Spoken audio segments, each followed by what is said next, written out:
नमस्कार भाइयों, रामबाण एकेडमी के YouTube चैनल पर एक बार फिर से आपका हार्दिक स्वागत है। भाइयों, हमने पिछली जो 2 वीडियो थी उनमें हमने क्षेत्रफल के चैप्टर कराए, जिसमें हमने आपको आयत और वर्ग के बारे में बताया। हमने उसमें सर्किल के बारे में बता चुके हैं। तो भाइयों, पहले वो वीडियोज़ अगर नहीं देखी है तो पहले उन वीडियोज़ को देख लीजिए, तब इस वीडियो को देखना भाई, क्योंकि आज हम उन्हीं चैप्टर्स को आगे बढ़ा रहे हैं। और सबसे अच्छा तरीका यही है कि पहले आप उन वीडियोज को अच्छी तरह से समझें और तब इसके बाद इस लेवल पर आए। हम चाहते हैं कि आपका कोई भी क्वेश्चन गलत ना हो, तो उसी के लिए हम बहुत धीमी स्पीड से चल रहे हैं। एक वीडियो में सिर्फ उतना दे रहे हैं जितना आप कर सकते हैं, क्योंकि फिर वही बात आ रही है कि क्षेत्रफल से बहुत सारे भाई डरते हैं और हम नहीं चाहते आपके मन में कोई भी डर हो। ठीक है, तो मैं फिर से बोलना चाहता हूं, अगर आपने वीडियो नहीं देखे हैं तो मैं क्षेत्रफल का पार्ट 1 यहां पर लगा दिया है मैंने आई बटन में। पहले उसको देखिए, फिर पार्ट 2 को देखिए, तब पार्ट 3 यानी आज की वीडियो देखनी है भाई। तो शुरू करते हैं हम आज की वीडियो में। तो भाइयों, अब तक हमने जो आपको बताया वो बताया हमने वर्ग का क्षेत्रफल, आयत का क्षेत्रफल और सर्किल का क्षेत्रफल। उसके परिमाप भी बताए, परिधि भी बताई। अब देखिए भाई, एक चीज आ जाती है, अभी आप ट्राई करके देखेंगे कि मान लिया ये एक सर्किल है जो कि हाफ है, हाफ सर्किल लिया इस बार हमने, और ये भी कहा कि इसकी जो ये केंद्र है यहां से यहां तक इसकी जो आर है वो 7 सेंटीमीटर है, त्रिज्या जो है वो 7 सेंटीमीटर है। तो आपको भाइयों बताने हैं कि इसका क्षेत्रफल कितना होगा। दूसरा बताना है इसकी परिधि कितनी होगी। ट्राई कीजिए भाई, इसका क्षेत्रफल बताना है और इसकी परिधि बतानी है। चाहे तो वीडियो पॉज करके आप ट्राई कर सकते हैं। ओके भाई, उम्मीद है आपने कर लिया होगा। आ जाते हैं तो कैसे होगा। देखिए, अगर भाई ये हमारा पूरा सर्किल होता तो क्षेत्रफल कितना होता, पाई आर स्क्वायर। लेकिन अब हमने पूरा नहीं लिया तो आधा लिया, तो इसका बटे 2 हो जाएगा। यानी कि हमें करना क्या है, 22/7 गुणा 7 गुणा 7। अगर हम ये करते तो 154 आ जाता, 154 वर्ग सेंटीमीटर आ जाता। लेकिन ये तब आता जब पूरा सर्किल होता। अब हाफ है तो बटे 2 और कर देंगे हम, ये पूरा तो है लेंगे नहीं हम, तो ये क्या इतना आ जाएगा, 77 आ जाएगा भाई। तो क्षेत्रफल कितना आ गया भाइयों, 77 स्क्वायर सेंटीमीटर आ गया। उम्मीद है ये सभी का सही आया होगा। लेकिन भाई, अब जो असली चीज आती है वो अब आ रहे हैं हम असली सवाल पर, परिधि पर। परिधि यानी सरकमफेरेंस। अब देखिए, इसमें गलती कर देते हैं। अगर ये पूरा सर्किल होता तो इसकी परिधि होती 2πr, यानी 2 गुणा 22/7 गुणा 7, तो 44 आ जाती। तो बहुत से कहेंगे जी जब पूरे की 44 होती तो आधे की 22 हो जाती। तो भाई अगर आपने 22 किया तो गलत है भाई। क्यों गलत है? असली चीज यही सिखाना चाह रहे हैं हम आपको। परिधि 22 नहीं होगी, ज्यादा होगी। अब आ जाते हैं क्यों होगी, पहले उसको समझते हैं हम। देखिए भाई, परिधि हमने बताया कि परिधि हो, परिमाप हो, तो ये क्या होता है, अगर हम यहां से चले और घूमकर वापस इसी स्थान पर आ जाए, परिधि इसी को बोलते हैं। किसी एक पॉइंट से चले घूमकर वहीं पर आ जाए, वो परिधि है। अगर हम चतुर्भुज कहें, यहां से चले और घूमकर वहीं पर आ जाए, वो परिमाप है। परिधि या परिमाप का मतलब पूरा बॉर्डर का एक चक्कर, यही तो होता है। ठीक है भाई, अब अगर ये हमारा सर्किल पूरा होता तो इसकी परिधि, यानी कि परिधि का मतलब अगर व्यक्ति यहां से चलता और घूमकर वापस वहीं पर आ जाता तो इसकी परिधि बैठती 2 गुणा 22/7 गुणा 7, 2πr, तो 44 बैठती। कब बैठती भाई, जब यहां से चलते और घूमकर वापस यहीं आ जाते तब 44 बैठती। ठीक है, लेकिन अब हुआ क्या, हमें यहां से यहां तक जाना है। अब देखिए, ये पूरा एक चक्कर है तो 44 है, लेकिन अगर हम आधा चक्कर ले तो 22 हो गया। उम्मीद है ये समझ में आ गया होगा। लेकिन आधा चक्कर, लेकिन मैं कह रहा हूं आधा तो अभी है ही नहीं। क्यों? क्योंकि परिधि तभी तो कंप्लीट होगी जब हम यहां से गए यहां तक, तो 22 तो ये हो गया, लेकिन हमें वापस इस स्थान पर भी तो आना पड़ेगा ना। इसको भूल जाते हैं बहुत सारे छात्र। तो 22 तो है ही है, 22 में तो वो यहां से यहां तक पहुंचेंगे हम, लेकिन हमें वापस इस पर भी आना है, तो हमें इसको जोड़ना पड़ेगा, और इसको जोड़ेंगे तो 7 और 7 14 और जोड़ेंगे तो 36 हो जाएगी। ठीक है भाई, उम्मीद समझ में आ गया होगा। इसका मतलब अब क्या हुआ, अगर आपको ये समझ में आ गया कि हमने व्यास क्यों जोड़ा, क्योंकि हमारा पूरा 2 पाई आर ये है। जब पूरा एक चक्कर लेते हैं तो 2 पाई आर होता है, लेकिन आधा लेंगे तो 2 पाई आर का आधा यानी पाई आर रह जाएगा, तो ये पाई आर हो गया भैया हमारा। लेकिन फिर इसको भी तो कंप्लीट करना पड़ेगा, क्योंकि वापस तो हमें उसी स्थान पर आना। मैंने बताया था परिधि हो परिमाप हो, जहां से चलते हैं वहीं पर आते हैं, तो इसका मतलब व्यास और जोड़ना पड़ेगा। तो भाई अब सीधी सी एक बात आप समझ गए होंगे कि क्षेत्रफल, जब हम क्षेत्रफल की बात करते हैं तो क्या होता है, पाई आर स्क्वायर का आधा क्यों, क्योंकि हाफ सर्किल ले रहे हैं। उम्मीद है समझ में आ गया होगा। जब हम परिधि की बात करते हैं तो 2 पाई आर का आधा यानी पाई आर तो करता ही करते हैं, प्लस क्या करते हैं, प्लस 2 आर और करते हैं, व्यास और कर देते हैं भाई हम। ठीक है, व्यास को और जोड़ देते हैं, क्योंकि पूरा व्यास एक बार फिर से क्रॉस करना पड़ेगा। तो पाई आर प्लस व्यास यानी मतलब जो आपका डायमीटर होता है यानी 2r जो होता है उसको और जोड़ देते हैं पाई आर में। उम्मीद है समझ में आ गया होगा। हालांकि इसको आप डायरेक्ट कर सकते हैं, जो अर्धवृत्त की परिधि होती है उसको याद रखना 36/7 गुणा त्रिज्या, इस फॉर्मूले से डायरेक्ट भी निकाल सकते हैं आप। अर्धवृत्त की परिधि का फॉर्मूला ये भी है और ये भी है, आप चाहे तो इसको डायरेक्ट अप्लाई कर सकते हैं या फिर पाई आर प्लस 2r यूज कर सकते हैं। उम्मीद है आपको हाफ सर्किल समझ में आ गया होगा। ठीक है भाई, थोड़ा और बढ़ते हैं अब हम आगे। अब ये तो हाफ सर्किल हो गए, अभी हम कह रहे हैं आपको सर्किल बताया हमने आपको फिर स्क्वायर बताया, हमने आपको रेक्टेंगल बताया।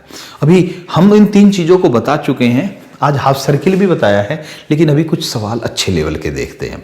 हम आज यहाँ पर लिख कर नहीं दिखाऊंगा, अगर टाइम बचेगा तो कुछ सवाल हैं हमारे पास, वो समचतुर्भुज, समलंब चतुर्भुज, समांतर चतुर्भुज, वो अगर देखते हैं कितनी बड़ी वीडियो बनती है, पहले उसको बाद में देखेंगे हम।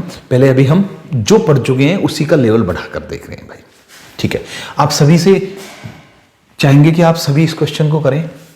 हमारे पास एक सर्किल है, एक खेत है मान लिया, तो जो खेत है उसकी त्रिज्या है, कोई भी खेत है, एक खेत जिसकी त्रिज्या 52 मीटर है। ठीक है, एक 52 मीटर की त्रिज्या वाला एक खेत है, और इसके चारों ओर बाहर की तरफ 1 मीटर चौड़ा रास्ता है। कितना? 1 मीटर चौड़ा रास्ता।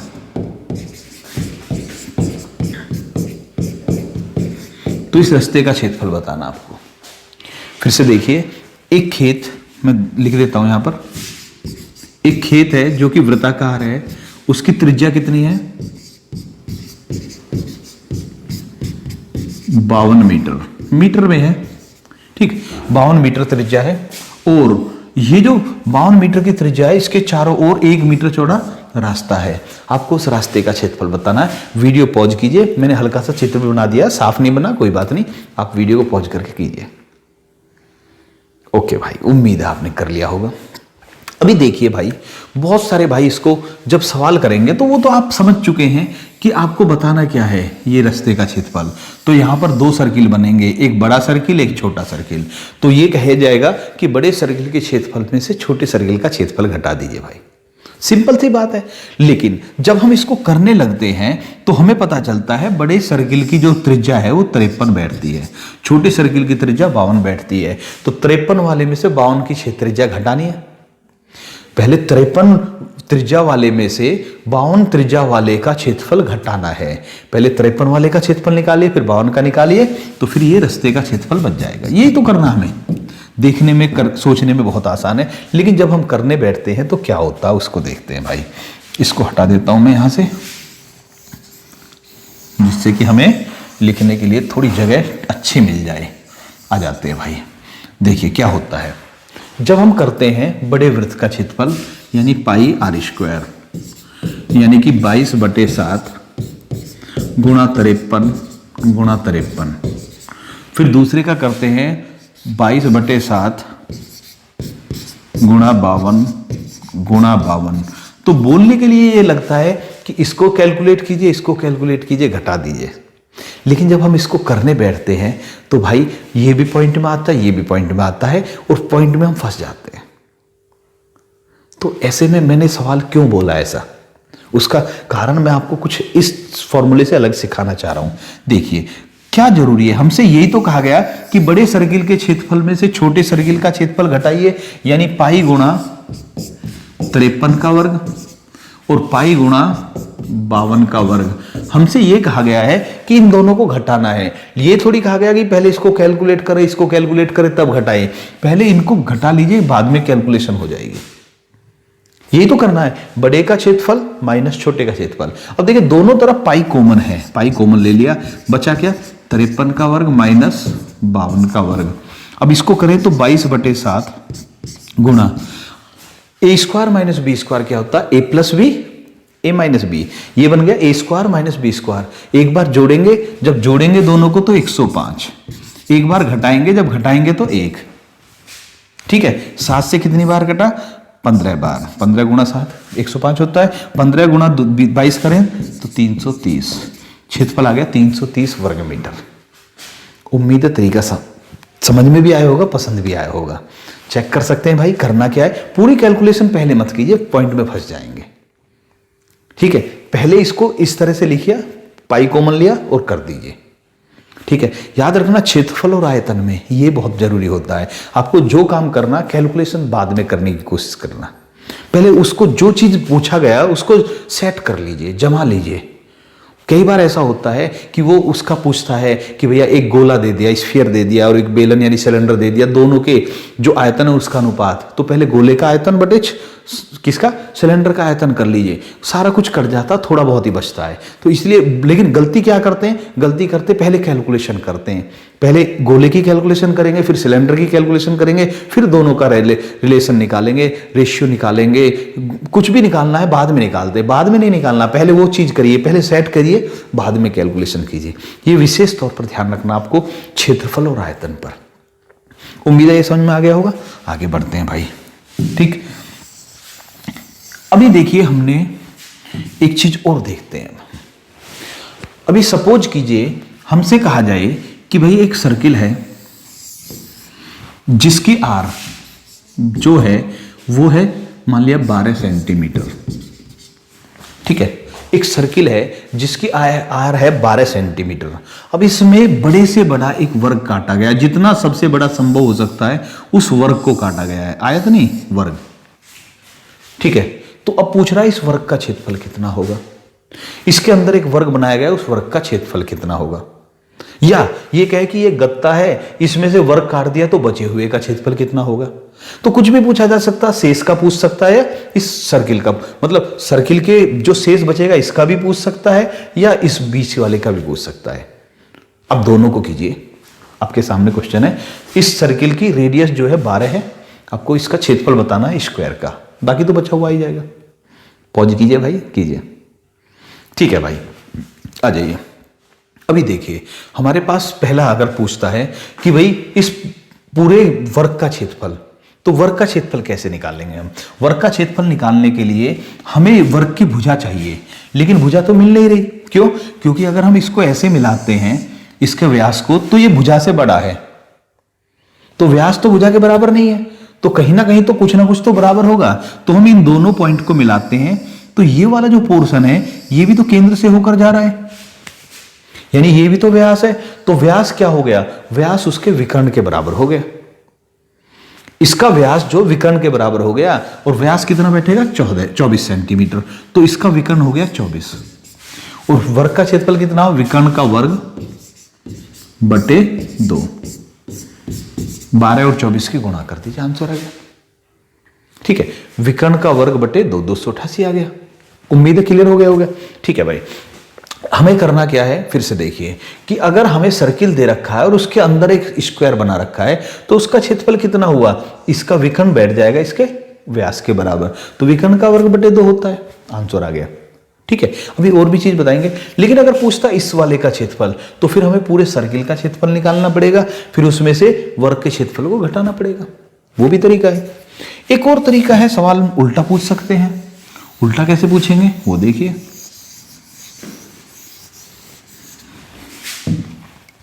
एक हमारे पास वर्ग है जिसकी प्रत्येक भुजा 14 है और इसके अंदर एक सर्किल खींचा गया है। पहले सर्किल के अंदर स्क्वायर था, इस बार स्क्वायर के अंदर सर्किल है, बड़े से बड़ा। ये बिल्कुल टच करता हुआ जाएगा, इधर भी टच करेगा, इधर भी, इधर भी, इधर भी, हर तरफ हल्का सा टच कर रहा है, बाहर नहीं निकल रहा। ठीक है, अब क्या पूछ सकता है, एक वर्ग की भुजा 14 है, उसके अंदर एक सर्किल है, तो सर्किल को नहीं पूछ रहा, वो कह रहा इस बचे हुए भाग का क्षेत्रफल बता दो। इस बार आप करेंगे भाई, ट्राई कीजिए भाई। ओके भाई, आ जाते हैं। तो हमें करना क्या है, इसका क्षेत्रफल चाहिए जो बच गया है। तो ऐसी स्थिति में पहले हम सर्किल का क्षेत्रफल, वर्ग का क्षेत्रफल निकालते हैं। तो 14 का वर्ग कितना हो गया भैया, 196, 196 हो गया। ये पूरे भाग का क्षेत्रफल है। फिर हम इस सर्किल का निकालते हैं, सर्किल का कितना बैठेगा, ये 14 है तो ये 7 बैठेगी। ये पूरा 14 है तो हाफ 7 बैठेगी, यानी कि सर्किल की त्रिज्या 7 हो गई है भाई। ठीक है ना, क्योंकि व्यास के बराबर बैठ रहा ना उसका, क्योंकि बिल्कुल टच कर रहा वहां पर। तो सर्किल का क्षेत्रफल होगा पाई आर स्क्वायर।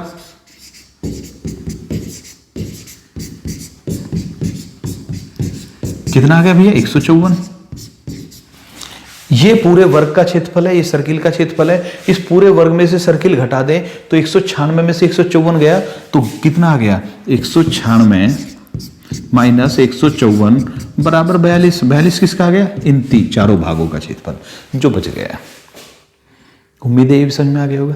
तो देखिए क्या कह सकता है कि एक गत्ता है जो वर्गाकार है, उसमें से सर्किल काट रहा है, या एक सर्किल के रूप का गत्ता उसमें से वर्ग काट रहा है। आप आराम से कर सकते हैं। उम्मीद है समझ में आ गया होगा। पहले बड़े का क्षेत्रफल निकालिए, जो अंदर वाला उसका निकालिए, घटा दीजिए, आंसर आ जाएगा। ठीक है, फॉर्मूला वही लगने, या तो भुजा का वर्ग वाला लगेगा, वर्ग है तो, सर्किल है तो पाई आर स्क्वायर लगेगा। ठीक, अब इसके बाद एक सवाल और बहुत अच्छा बनता है, उसको समझिए पहले।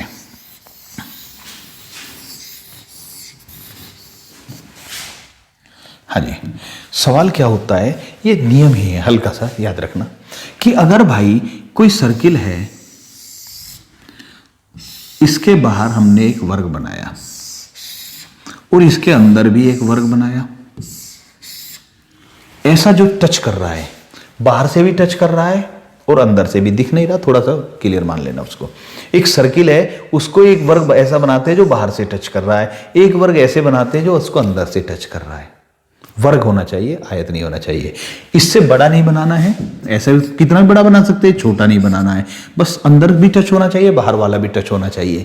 तो ऐसी स्थिति में जो दो वर्ग बनेंगे, ध्यान रखना, एक ये वाला, एक ये वाला, इन दोनों वर्गों में बिल्कुल क्लियर नियम है कि बाहर वाला बड़ा है तो उसका क्षेत्रफल दुगना होगा, अंदर वाला छोटा है तो उसका क्षेत्रफल आधा होगा। अगर कहा जाए कि इसका क्षेत्रफल 100 है तो अंदर वाले का कितना हो जाएगा, 50 हो जाएगा। अगर अंदर वाले का 100 है तो बाहर वाले का 200 हो जाएगा। उम्मीद समझ में आ गया होगा। फिर से देखते हैं, सिंपल सा सीधा सा सवाल यही पूछा जाता है भाई, वहां पर कुछ नहीं करते। देखते हैं तो भाई, हमने क्या कहा कि एक सर्किल है, इसके अंदर एक स्क्वायर बनाया गया है, बड़े से बड़ा, जो हमने रेड कलर में बना दिया। ये टच कर रहा है चारों पर। एक इसके बाहर एक स्क्वायर बनाया गया है जो इसको बाहर से टच कर रहा है। ठीक है, तो ऐसे में जो रेड वाला है वो दिख रहा है कि रेड वाला छोटा है, ग्रीन वाला बड़ा है, दो स्क्वायर है, सर्किल हमने ब्लू में बना दिया। तो ऐसी स्थिति में अगर रेड वाले का क्षेत्रफल 80 दे रखा तो बाहर वाले का यानी ग्रीन वाले का 160 हो जाएगा। अगर ग्रीन वाले का 50 दे रखा है तो रेड वाले का 25 हो जाएगा भाई, क्षेत्रफल जो है। उम्मीद है क्लियर हो गया होगा। एक दूसरी बात भाई, अगर इसकी बजाय ये कह रहा है, इसकी बजाय बोल रहा है कि हमारे पास एक क्या है, स्क्वायर है, इसके बाहर हमने एक सर्किल बना दिया जो इसको बाहर से टच कर रहा है। ठीक है, और इसके अंदर एक सर्किल बना दिया जो इसे अंदर से टच कर रहा है। ठीक है, अभी देखिए ध्यान से सुनना भाई कि पहले सवाल में सर्किल के अंदर बाहर स्क्वायर थे, इस क्वेश्चन में स्क्वायर के अंदर बाहर सर्किल है, एक सर्किल अंदर बना है, एक सर्किल बाहर बना है। तो इसमें भी वही नियम लगेगा, अंदर वाले का क्षेत्रफल आधा होगा, बाहर वाले का दुगना। अगर रेड वाले का क्षेत्रफल 35 बताया तो ब्लैक वाले का 70 हो जाएगा। अगर ब्लैक वाले का 88 बता रहा है तो इसका 44 यानी 44 हो जाएगा। उम्मीद समझ में आ गया होगा। तो सर्किल के अंदर बाहर स्क्वायर बनाए या स्क्वायर के अंदर बाहर सर्किल बनाए, अंदर वाले का क्षेत्रफल आधा होता है, बाहर वाले का कितना होता है भाई, 2 गुना होता है। सीधा सा सवाल रखा मिल जाता है कई बार एग्जाम में। उम्मीद है ये भी क्लियर हो गया होगा। ठीक है भाई, तो अभी तक हमने आपको सर्किल के बारे में बताया, अभी तक हमने आपको वर्ग और रेक्टेंगल मतलब स्क्वायर और रेक्टेंगल के बारे में भी बताया। अब इससे थोड़ा सा और आगे बढ़ते हैं भाई। इसके बाद आता है चतुर्भुज कई प्रकार के। देखिए चतुर्भुज वर्ग भी हो सकता है, आयत भी हो सकता है, लेकिन एक आध चतुर्भुज और ले लेते हैं। एक होता है समलंब चतुर्भुज। समलंब चतुर्भुज, ठीक है। समलंब चतुर्भुज का हम इंग्लिश नाम देख लेते हैं, ट्रेपेजियम। समलंब चतुर्भुज यानी ट्रेपेजियम की समांतर भुजाओं की लंबाई ये है, उसके बीच की दूरी ये है, तो चतुर्भुज का क्षेत्रफल कितना होगा, इस तरह का सवाल आता है। लेकिन हम पहले इसको समझ लेते हैं। समलंब यानी ट्रेपेजियम, ये क्या होता है। देखिए अगर हमारे पास एक भुजा ये है, एक भुजा यहां पर हमने दे रखी है ये वाली, ये दोनों एक दूसरे के समांतर यानी पैरेलल है, और हमें यहां से इसकी सीधी दूरी पता है, लेकिन ये तिरछी है, ठीक है। अगर ये भी सीधी हो जाती तो आयत बन जाता ना भाई। इसमें 2 भुजाएं समांतर है, 2 भुजा समांतर नहीं है, तो इसको बोलते हैं समलंब यानी ट्रेपेजियम। लेकिन जरूरी नहीं ऐसा ही हो, और भी बन सकता है। ये ऐसी भुजा बन रही है, ये ऐसी भुजा बन रही है, ऐसे भी बन सकता है। ये भी समलंब है, ये भी समलंब, 2 भुजा समांतर है लेकिन 2 समांतर नहीं है, तो उसे समलंब यानी ट्रेपेजियम बोलते हैं। ठीक है, अब आ जाते हैं ऐसी स्थिति में समलंब चतुर्भुज का क्षेत्रफल पूछ रहा है, तो याद रखना जब भी समलंब का क्षेत्रफल आएगा तो जो 2 भुजाएं समांतर है उनको जोड़ा जाएगा पहले तो, ठीक है। उनके बीच में सीधी दूरी कितनी है उससे गुणा किया जाएगा और 2 से भाग दे देंगे। समलंब समझ में आ गया। समलंब क्या होता है भाई, तो समलंब देखते हैं। समलंब चतुर्भुज का क्षेत्रफल जो होता है वो क्या होता है, एरिया क्या होता है, वो होता है समांतर भुजाओं का योग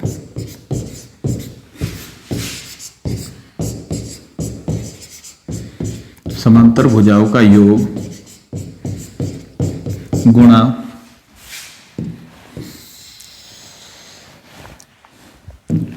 उनके बीच की दूरी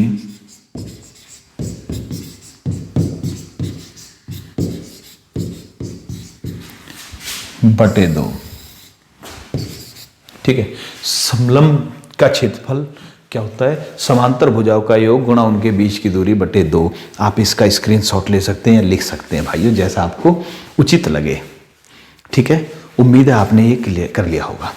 अब अगर आप सिर्फ इसी को समझ रहे हैं, समलंब में सिर्फ यही फॉर्मूला ध्यान रखना है, लेकिन चित्रों को भी मैंने बता दिया कैसे होते हैं। ऐसा भी हो सकता है जिसमें 2 भुजा समांतर है और 2 कोण 90 डिग्री है, 2 कोण 90 डिग्री नहीं है, ऐसा भी हो सकता है। समलंब ऐसा भी हो सकता है जिसमें भुजा तो 2 समांतर रहनी ही रहनी है, लेकिन एक भी कोण 90 डिग्री नहीं है, ऐसा भी हो सकता है, ठीक है। तो दोनों में ही ये बनाना पड़ेगा हमें, समांतर भुजाओं का योग गुणा उनके बीच की सीधी दूरी। लंब दूरी का मतलब सीधी दूरी होनी चाहिए, ये वाली जो 90 डिग्री पर टकराए, ठीक है, बटे 2 करना है। आगे बढ़ते हैं सवाल पर। पहला सवाल, एक समलंब चतुर्भुज की समांतर भुजाओं की लंबाई क्रम से 12 और 14 है और उनके बीच की दूरी 15 है, तो समलंब चतुर्भुज का क्षेत्रफल कितना होगा। तो सीधा सा करना कि इन दोनों को जोड़िए, 12 और 14 को, 12 14 कितना हो गया 26 गुणा 15 करना है, बटे 2 कर देना है। देखिए समलंब चतुर्भुज का क्षेत्रफल समांतर भुजाओं का योग गुणा उनके बीच की दूरी बटे 2, ठीक है। कितनी बार कटा, 13 और 15 की गुणा करते हैं, 13 पंजे 65, 13 कम 13 और 6 19, 195, ठीक है भाई। समझ में आ गया, हो गया, क्लियर है बिल्कुल, ठीक है। अब आते हैं 195 वर्ग सेंटीमीटर इसका क्षेत्रफल हो गया। बिल्कुल सिंपल सवाल था, इसलिए मैंने आपको मौका नहीं दिया। अगला सवाल पर आते हैं, क्वेश्चन नंबर 2। एक समलंब चतुर्भुज की समांतर भुजाओं की लंबाई क्रम से 20 सेंटीमीटर और 17 सेंटीमीटर है। समलंब का क्षेत्रफल 370 वर्ग सेंटीमीटर है, उनके बीच की दूरी कितनी होगी। ट्राई कीजिए भाई। ओके भाई, ठीक है, हो गया, आपने कर लिया भाई। आ जाते हैं, एक समलंब चतुर्भुज का क्षेत्रफल दे रखा 370, तो इसको हम 370 करेंगे बराबर समांतर भुजाओं की लंबाई 20 और 17 है। 20 और 17 का मतलब इनका योग कितना, समांतर भुजाओं का योग गुणा उनके बीच की दूरी बटे 2। समांतर भुजाओं का योग गुणा उनके बीच की दूरी बटे 2 बराबर 370। उम्मीद है ये समझ में आ गया होगा। ठीक है, तो इसका मतलब हमें डी बताना है, क्षेत्रफल पता है, योग पता है, दोनों समांतर भुजाओं का दूरी बतानी है। तो अब हम डी बराबर कितना कर सकते हैं, 370 गुणा 2 बटे 37। कितना आ गया भैया, 20। तो 20 सेंटीमीटर की दूरी है उनके बीच में। इसमें ऐसा भी कर सकता है कि एक भुजा दे दिए, उनके बीच की दूरी दे दी, क्षेत्रफल दे दिया, तो दूसरी भुजा की लंबाई भी पूछ सकता है, आप बता सकते हैं। उम्मीद ये भी क्लियर हो गया होगा। आगे बढ़ते हैं। इसके बाद क्वेश्चन नंबर 3 पर चलते हैं भाई।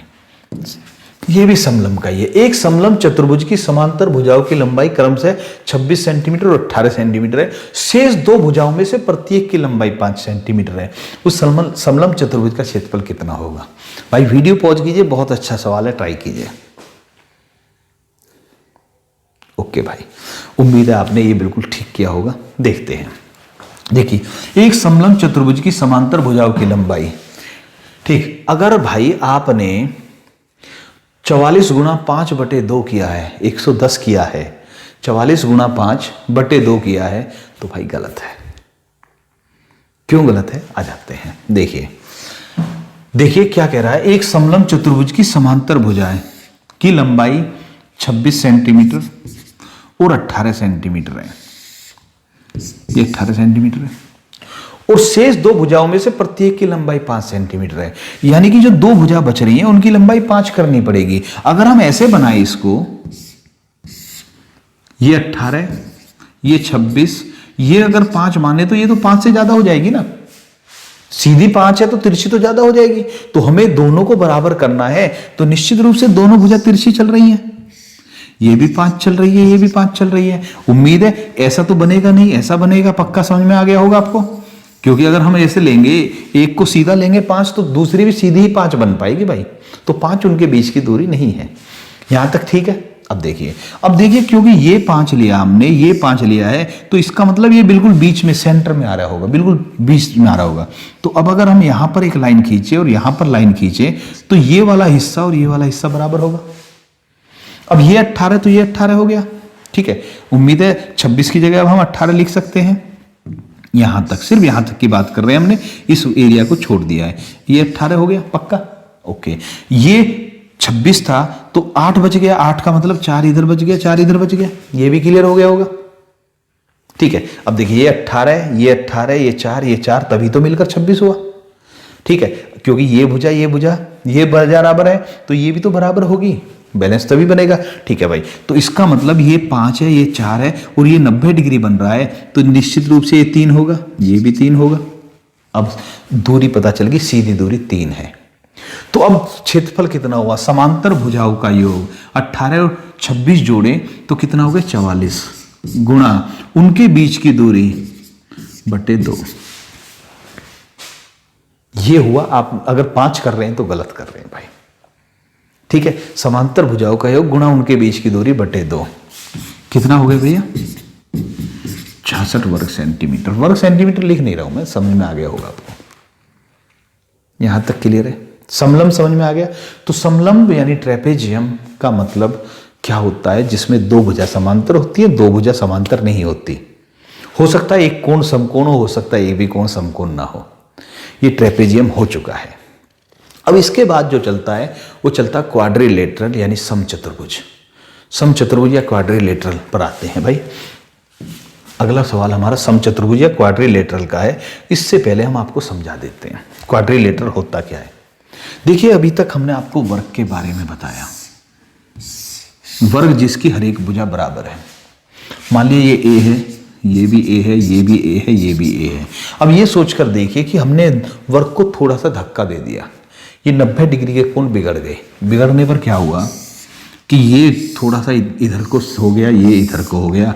अब भुजा तो ये सारी की सारी बराबर हैं, लेकिन कोण 2 छोटे हो गए हैं, 2 बड़े हो गए हैं। ठीक है, अगर हम इस वर्ग में ऐसे लाइन खींचते तो जितना ये बैठता उतना ही ये बैठता, विकर्ण ये बैठता। लेकिन इसको अगर ध्यान से देखें तो ये थोड़े नजदीक आ गए हैं और ये थोड़े दूर बन गए हैं, तो एक विकर्ण छोटा हो जाएगा, एक विकर्ण बड़ा हो जाएगा। इसे बोलते समचतुर्भुज, जिसकी चारों भुजाएं बराबर हैं लेकिन कोण 90 डिग्री नहीं है, तो उसको क्या बोलते हैं? समचतुर्भुज बोलते हैं। समचतुर्भुज का क्षेत्रफल a गुणा a नहीं होता भाई। समचतुर्भुज का क्षेत्रफल a गुणा a नहीं होता, तो फिर क्या होता है? समचतुर्भुज का क्षेत्रफल क्या होता है? समचतुर्भुज का क्षेत्रफल होता है d1 गुणा d2 बटे 2, यानी पहला विकर्ण गुणा दूसरा विकर्ण बटे 2। वर्ग का क्षेत्रफल भी विकर्ण का वर्ग बटे 2 होता है। अब विकर्ण का वर्ग मतलब विकर्ण गुणा विकर्ण बटे 2 कह सकते हो। वहां पर तो क्योंकि दोनों बराबर तो इसलिए विकर्ण का वर्ग बोल दिया हमने, लेकिन यहां पर विकर्ण दोनों अलग हैं, तो दोनों विकर्ण की गुणा करके आधा करना है। उम्मीद है ये समझ में आ गया होगा। दूसरी चीज, समचतुर्भुज यानी क्वाड्रिलेटरल में आपको एक तो ये समझना है कि अभी हमने क्या पढ़ा कि भाई उसकी चारों भुजाएं बराबर होती हैं, क्षेत्रफल होता d1 गुणा d2 बटे 2। दूसरी चीज, एक नियम जरूर ध्यान रखना भाई, क्योंकि उसी के आधार पर हम सवालों को कर पाएंगे। नियम क्या होता है कि जब समचतुर्भुज के विकर्ण एक दूसरे से टच करते हैं जिस बिंदु पर, वहां पर 90 डिग्री का कोण बनेगा। ये सारे कोण 90 डिग्री बनेंगे, याद रखना। पहली चीज, समचतुर्भुज के विकर्ण एक दूसरे को 90 डिग्री समकोण यानी राइट एंगल पर क्रॉस करते हैं। दूसरी चीज, जहां पर ये एक दूसरे को क्रॉस करेंगे वहां पर दोनों जो विकर्ण होंगे, डायगोनल बोलते हैं जिनको, वो बराबर हिस्सों में बट जाएंगे। यानी अगर ये विकर्ण 20 का है, 20 सेंटीमीटर है, तो 10 यहां रह जाएगा, 10 यहां रह जाएगा। अगर ये विकर्ण 14 है तो 7 यहां रह जाएगा, 7 यहां रह जाएगा। समझ में आया? ठीक है, लिख लेना इस लाइन को कि समचतुर्भुज का क्षेत्रफल बराबर होता है d1 गुणा d2 बटे 2, पहली चीज। दूसरा लिखना, समचतुर्भुज के विकर्ण एक दूसरे को समकोण पर, समकोण यानी 90 डिग्री पर समद्विभाजित करते हैं। अब ये तो प्रोफेशनल टीचर्स वाली बात आ गई, समद्विभाजित करते हैं। लैंग्वेज मैंने वही प्रयोग किए, लेकिन आप ये लिख सकते हैं समचतुर्भुज के विकर्ण एक दूसरे को, समचतुर्भुज के विकर्ण एक दूसरे को 90 डिग्री पर, जरूरी नहीं कि आप समकोण पर लिखें, लेकिन सभी जानते हैं राइट एंगल 90 डिग्री होता है। समद्विभाजित करते हैं, इस भाषा का भी आप त्याग कर सकते हैं चाहे तो। एक दूसरे को 90 डिग्री पर 2 बराबर भागों में बांटते हैं। समद्विभाजित यानी 2 बराबर भागों में बांटते हैं या विभाजित करते हैं। समद्विभाजित समद्विभाजित यानी समान द्विभाजित, यानी समान 2 भागों में बांटते हैं। उम्मीद है ये समझ में आ गया होगा। अगर ये समझ में आ गया तो अब तो सवाल होने शुरू हो गए भाई। पहला सवाल देखते हैं। एक समचतुर्भुज के विकर्णों की लंबाई 35 और 40 है, तो समचतुर्भुज का क्षेत्रफल कितना हुआ? पहला विकर्ण गुणा दूसरा विकर्ण बटे 2, आंसर आ गया 700 वर्ग सेंटीमीटर। ठीक है, एक समचतुर्भुज के विकर्णों की लंबाई 35 सेंटीमीटर है और 40 सेंटीमीटर है, तो समचतुर्भुज का क्षेत्रफल कितना हुआ? अभी बताया d1 गुणा d2 बटे 2। बिल्कुल आसान था, टाइम खराब नहीं करना था, बस आपको बस समझाना था, इसलिए रख दिया। ठीक है, अगले सवाल पर आते हैं जिसको आप करेंगे। एक समचतुर्भुज का परिमाप 80 सेंटीमीटर है और उसके एक विकर्ण की लंबाई 24 सेंटीमीटर है, तो समचतुर्भुज का क्षेत्रफल कितना होगा? इसको आप ट्राई करेंगे भाई। ओके, वीडियो पॉज करके करना जब भी करें, ठीक है। उम्मीद है आपने कर लिया होगा। आ जाते हैं। एक समचतुर्भुज का परिमाप 80 है, एक विकर्ण की लंबाई 24 है, तो समचतुर्भुज का क्षेत्रफल कितना होगा? देखते हैं भाई, चित्र समझिए। ये 80 सेंटीमीटर परिमाप है, यानी इन चारों भुजाओं का योग 80 है, तो ये भुजा 20, ये 20, ये 20, ये 20। ठीक है, उम्मीद है क्लियर होगा। ये विकर्ण और ये विकर्ण, एक विकर्ण 24 है। जब ये विकर्ण 24 है तो ये तो ज्यादा होगा, ठीक है। 24 है तो इसका मतलब ये 12, ये 12। 24 वाले को दो बराबर भागों में बांट दिया हमने। उम्मीद है ये क्लियर हो गया होगा। एक समचतुर्भुज का परिमाप 80 है तो चारों भुजा 20-20 है, तभी तो परिमाप 80 हुआ। परिमाप तो चारों भुजाओं का योग होता है। एक विकर्ण की लंबाई 24 है। अभी मैंने बताया समचतुर्भुज के विकर्ण एक दूसरे को दो बराबर भागों में बांटेंगे, तो जब दो बराबर भाग बनेंगे तो ये 12 नीचे रह जाएगा, 12 ऊपर रह जाएगा, और यहाँ कितना बनेगा, 90 डिग्री बनेगा। अब पाइथागोरस की जरूरत पड़ी, ये 20 ये 12, तो ये कितना बनेगा, 16 बनेगा भाई। अब आप पाइथागोरस लगा सकते हैं ना, कर्ण के वर्ग में से इसका वर्ग घटाएंगे तो इसका वर्ग आ जाएगा।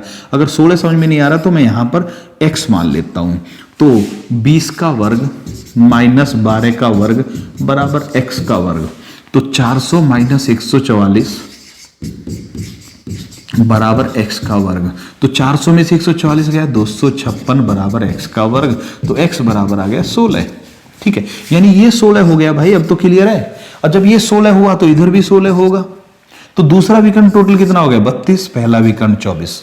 पूछ रहा क्षेत्रफल कितना हुआ, तो 32 गुणा 24/2।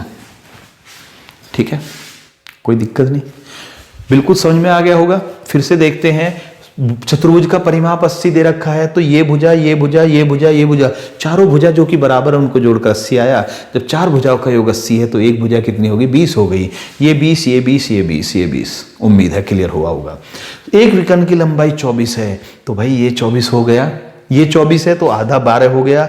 अब ये 20 ये 12, तो पाइथागोरस लगा सकते हैं। पाइथागोरस का मतलब इसका वैल्यू आ गई 16। ये कैलकुलेट करके दिखा दिया मैंने, लेकिन याद रखना इतना करने की जरूरत नहीं है। थोड़ा सा वो बता रखा 3 4 5 का अनुपात ज्यादा चलता है, तो ये 3 का अनुपात, ये 5 का, तो ये 4 का अनुपात 16 आ गया भैया। ये 16 ये 16, तो टोटल कितना हो गया, 32। अब ये 32 ये 24, क्षेत्रफल बताना है, इसकी और इसकी गुणा करके आधा कर दीजिए, आंसर आ जाएगा। ये वाला बताना है भाई। अगले एक सवाल पर और चलते हैं भाई। अगला सवाल है, एक समचतुर्भुज की प्रत्येक भुजा की लंबाई 10 सेंटीमीटर है, उसके एक विकर्ण की लंबाई 12 सेंटीमीटर है, तो समचतुर्भुज का क्षेत्रफल कितना होगा। बिल्कुल सेम है। यहां पर क्या कर दिया, एक समचतुर्भुज की प्रत्येक भुजा की लंबाई 10 सेंटीमीटर है। थोड़ा सा बड़ा बना देता हूं इस बार में, ये भी 10 है, ये भी 10 है, ये भी 10 है, ये भी 10 है, और एक की लंबाई कितनी है, 12 है, यानी ये 6 ये 6, इसका आधा ही तो कर रखा भाई। जब ये 10 की जगह वहां 20 था, 12 की जगह यहाँ 24 था, तो ये 8 हो गया, ये 8 हो गया। वहां पर परिमाप दे रखा था, भुजा की डायरेक्ट लंबाई दे दी, घूम फिर कर वहीं आ रहा है, तो ये 16 गुणा 12/2 कर दीजिए, आंसर आ गया। मैंने इसीलिए टाइम नहीं दिया क्योंकि मुझे मालूम था उसी टाइप का सवाल है भाई। ठीक है, बस यहां पर एक ही चीज करी है, यहां पर परिमाप की जगह लंबाई दे दी, तो वो ऐसे भी कर देता, पूरा परिमाप भी लिख देता है। ठीक है, अगला सवाल भाई। ठीक है, एक समांतर चतुर्भुज, पहले अब समांतर चतुर्भुज समझते हैं क्या होता है। समांतर चतुर्भुज, देखिए अभी तक हमने बताया एक वर्ग को थोड़ा सा धक्का दिया, समचतुर्भुज बन गया। लेकिन अगर हम एक आयत को थोड़ा सा धक्का दे दें तो क्या हो जाएगा, आयत इस तरह का बन जाएगा, जिसकी आमने सामने की दोनों भुजाएं समांतर हैं, लेकिन कोण 90 डिग्री के नहीं है। अब इसका क्षेत्रफल क्या होता है। समांतर चतुर्भुज का क्षेत्रफल, थोड़ा सा चित्र बड़ा बना देता हूं जिससे आपको समझ में आ जाए। याद रखना उसकी चारों भुजाएं बराबर नहीं होंगी भाई, ये भुजा और ये भुजा बराबर होगी, ये भुजा और ये भुजा बराबर होगी और समांतर होंगी। तो इसका क्षेत्रफल, अभी देखिए यहां पर कोई भी लाइन 90 डिग्री पर नहीं है, तो किसी भी कॉर्नर से सामने वाली भुजा पर 90 डिग्री पर लाइन खींचनी है। या तो यहां से खींच लीजिए, ऐसे चल जाएगा 90 डिग्री पर, इस कॉर्नर से इस पर 90 डिग्री बन जाएगा, पक्का है। या फिर इधर से भी खींच सकते हैं आप, मतलब जरूरी नहीं कि आप इसी कॉर्नर से खींचे, इस वाले कॉर्नर से उधर भी खींच सकते हैं। 90 डिग्री पर टच होनी चाहिए बस। ठीक है, आगे बढ़ते हैं भाई। जब 90 डिग्री पर आप लाइन खींचेंगे, 90 डिग्री पर मिलने वाली लाइन खींचेंगे सामने की भुजा पर, तो इसको बोलते हैं h, यानी उनके बीच की दूरी h मान लो या दूरी मान लीजिए, और इसको बोलते हैं आधार। इस पर खींचिए तो ठीक है, तो इसका क्षेत्रफल कितना होता, आधार गुणा उनके बीच की दूरी, या h कह दीजिए। तो h इसलिए कहते हैं, ज्यादातर त्रिभुज में यही करते हैं, आधार गुणा ऊंचाई। तो समांतर चतुर्भुज का क्षेत्रफल होता है आधार गुणा उनके बीच की दूरी यानी h। ये याद रखना, बटे 2 मत कर देना, यहां पर त्रिभुज में बटे 2 करते हैं। जैसे कि अब सवाल आ गया, एक समांतर चतुर्भुज की एक भुजा 15 सेंटीमीटर है और उस भुजा पर सामने से डाला गया लंब 7 सेंटीमीटर है। ठीक है, तो अब देखिए क्या कह रहा है कि एक भुजा 15 है, ये 15 है, और जब यहां से सामने से इस पर लंब डाला जाएगा, लंब यानी 90 डिग्री पर, तो ये 7 हो जाएगा। ये 15 ये 7, तो क्षेत्रफल हुआ 15 गुणा 7, 105 वर्ग सेंटीमीटर। बस बटे 2 नहीं करना, ये ध्यान रखना भाई। ठीक है, उम्मीद है ये भी समझ में आ गया होगा, कोई दिक्कत नहीं भाई। अच्छा जी, तो देखिए ऐसे जो सवाल हमें करने होते हैं, जो मतलब समांतर चतुर्भुज, समचतुर्भुज, समलंब चतुर्भुज, तो इनमें जो सबसे महत्वपूर्ण बात है वो चीजों को समझने की होती है। आप फॉर्मूले में कंफ्यूज हो जाते हैं कई बार। जब समलंब कहेगा तो 2 भुजा समांतर होंगी भाई, 2 भुजा समांतर होगी, 2 भुजा समांतर नहीं होगी, तो इन दोनों का योग गुणा सीधी दूरी बटे 2।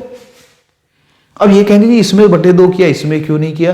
क्योंकि इसमें 2 भुजा जोड़ी, तीसरी भुजा की गुणा करी, तो बटे 2 करना पड़ेगा, वरना तो 2 ही भुजा की गुणा होती है।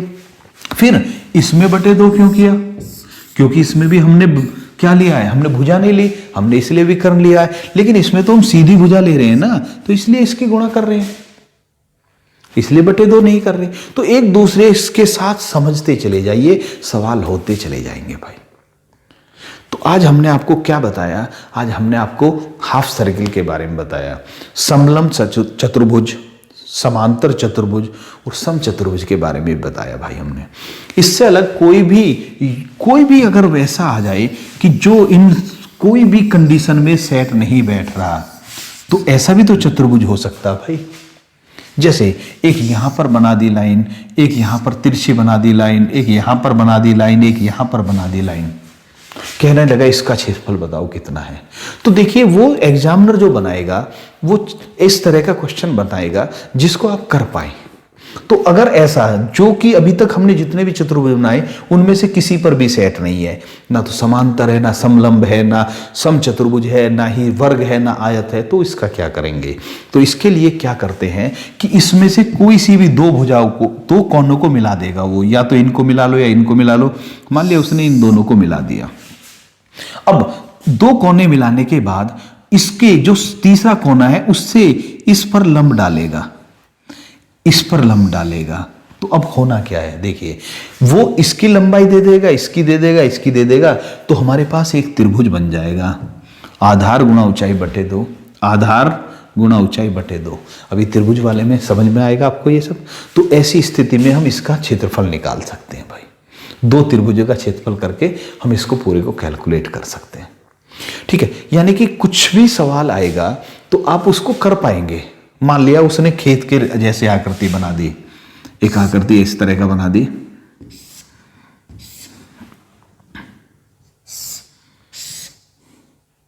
ठीक है, और ये बना दिया। ये अब इसने 5-6 भुजाओं वाली आकृति बना दी है, कह रहा है इसका क्षेत्रफल बताइए। तो इन सभी का भी क्षेत्रफल हो जाता है, आप कर सकते हैं, बशर्ते कि वो जानकारी देगा। इसमें क्या हुआ, ऐसा भी दे सकता है वो कि यहाँ पर ऐसे लाइन खींच के दे दे, इसको बता दे, इसको बता दे। फिर वो उसके ऊपर डिपेंड करता है कि आयत बन गए, त्रिभुज बन गए, उनको बता सकते हैं, या कहीं पर आपका समलंब बन गया, त्रिभुज बन गए, उनसे मतलब कई पार्ट में तोड़कर भी आप उसका क्षेत्रफल बता सकते हैं भाई। ठीक है, चलिए वो सब बाद की बातें हैं। बाद की क्या मतलब, जैसे जैसे सवाल आते हैं, हालांकि इस टाइप का नहीं आते सवाल, जिस टाइप के आते हैं वो हम करवा चुके हैं, लेकिन आप इनको भी कर सकते हैं। ये पक्का है कि इन्हीं जो फॉर्मूले आपने पढ़े हैं उन्हीं के आधार पर इन सवालों को भी किया जा सकता है भाई। तो आज हमने आपको क्षेत्रफल के बारे में बताया, क्षेत्रफल में कई सारी चीज़ें बताई। अभी भाई देखिए, हमने अभी जो क्षेत्रफल में बताया सभी चीज़, सिर्फ त्रिभुज को छोड़कर सभी चीज़ों के क्षेत्रफल के बारे में हम कंप्लीट बता चुके हैं। अब क्षेत्रफल की नेक्स्ट वीडियो जब भी आएगी उसमें हम आपको त्रिभुज के क्षेत्रफल के बारे में बताएंगे भाई। उससे पहले भाई, सबसे पहली बात, अभी आगे भी 1-2 बातें और बताने जाएंगे। सबसे पहले मैं आपसे कहना चाहूँगा, अगर आपको वीडियो पसंद आ रही है भाई तो वीडियो को लाइक कीजिए, वीडियो को शेयर भी कीजिए भाई, और अगर चैनल सब्सक्राइब नहीं किया तो चैनल भी सब्सक्राइब कीजिए। ठीक है जी। अब दूसरी बात आते हैं, जो अगली वीडियो आएगी क्षेत्रफल की, उसमें हम त्रिभुज के बारे में बताएंगे।